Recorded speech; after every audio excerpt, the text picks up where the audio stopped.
এইবারে সখীগণ সবাই মিলে যেতে যেতে যেতে যেতে এখন সবার আগে যাচ্ছে তো কুটিলা। এখন কুটিলা যেতে যেতে বিশাল জঙ্গল দর্শন করেছে।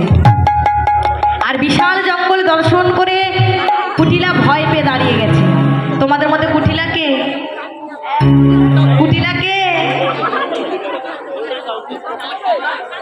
আছে নাকি? এখানে কুটিলা আছে আপনাদের এই গ্রামে? আছে, কুটিলা আছে? বাবারে, আছে তো। আমাদের কলকাতায় অনেক কুটিলা আছে। হ্যাঁ, ওই কুটিলা কি বলে জানেন? মানে কেমন টাইপের হয় বলি শোনে। ওই লোকের পায়ের উপর ইচ্ছা করে জোর করে পা দিয়ে ঝগড়া লাগিয়ে দেবে। হ্যাঁ, আর এই যে রাধারানীর ননদী কুটিলা কি করে? সব সময় রাধারানীর পিছনে পড়ে থাকে। হ্যাঁ, কোথায় যাচ্ছে কি করছে সব সময় খেয়াল রাখে। তা সেই কুটিলা আজকে সবার আগে আগে যাচ্ছে। কেন? মনে মনে করছে আমার থেকে এই বৃন্দাবনের পথ আর কেউ চেনে না। সবার আগে আগে যেতে যেতে এমন সময় বিশাল জঙ্গল দর্শন করে দাঁড়িয়ে গেছে। আর যেই না দাঁড়িয়ে গেছে অমনি রাধারানী বুঝতে পেরে গেছেন ননদী নিশ্চয়ই ভয় পেয়েছে। এখন বলছে, কি হলো ননদী, যেতে যেতে দাঁড়িয়ে পড়লে কেন? তা বলছে, আচ্ছা বউ একটা কথা বলবো। বলছে, বলো। আচ্ছা, এই যে বিশাল জঙ্গল, এই জঙ্গল আমি আগে কোনো দিন দেখি নাই। এই জঙ্গলে এসে মনে হচ্ছে যেন স্বর্গের নন্দনে পৌঁছে গিয়েছে। তা বলো না বউ, এই জঙ্গলের রাজাকে, তার নাম কি বলো? যেই না বলেছে, এখন বলছে এই জঙ্গলের রাজার নাম হলো বলদেব। যেই না বলেছে বলদেব, মনে মনে করছে বাবারে বাবা, জীবনে কোনোদিন এমন নাম শুনি নাই। হ্যাঁ, বলদেব সর্বনাশ, সে কোথায় থাকে? তা বলছে, শোনো, সে বৃন্দাবনের লতায় পাতায় এমনকি নিঃশ্বাসেও প্রবেশ করে। যেই না বলেছে মা, এখন মনে মনে করছে হায় হায়, এই বলদেব নিশ্চয়ই আমার নিঃশ্বাসে প্রবেশ করেছে, না হলে আমার দেহ কেন থরথর থরথর করে কাঁপছে। হ্যাঁ, যেই না বলেছে, এখন রাধারানী ভয় পেয়েছে। যখন দেখছে আরো বেশি করে ভয় পাওয়ানোর জন্য বলছে, ও ননদী, জানো যারা কুমারী হয় তাদের নিঃশ্বাসে বেশি করে প্রবেশ করে। এখন যেই বলেছে কুটিলা বলছে, ও আমার মনে হয় বলদেবে প্রবেশ করেছে দেহের মধ্যে, তাই জন্য দেহখানি থরথর করে কাঁপছে। ভয় পেয়ে বলছো, রাধে শোনো, তুমি একা চলে যাও সখীগণকে নিয়ে। হ্যাঁ, আমি যাব না ওই সূর্য পূজা করতে। এই বলে ছুটতে ছুটতে ছুটতে ছুটতে পালিয়ে গেছে। আর যেই না পালিয়ে গেছে অমনি ললিতা বলছে, শোন রাধে, ওই কৃষ্ণ বিবাদী চলে গেছে, এইবার আমরা কৃষ্ণ দর্শন করব। আর আনন্দের সীমা নাই। তাই বলছে, শোন, যখন কুটিলা চলে গেছে ভালোই হয়েছে, সবাই মিলে কৃষ্ণ নাম গাইতে গাইতে আজকে চল আমরা সূর্য পূজা করতে যাব। এইবার সবাই চলে আসো।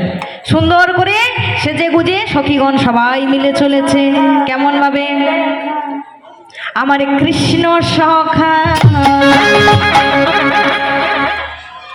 দাও না দেখা, ওই দিও না জ্বালা, আমার রাধা রানী, আমার রাধা রানী কেঁদে কেঁদে গাথে গো মালা।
আমি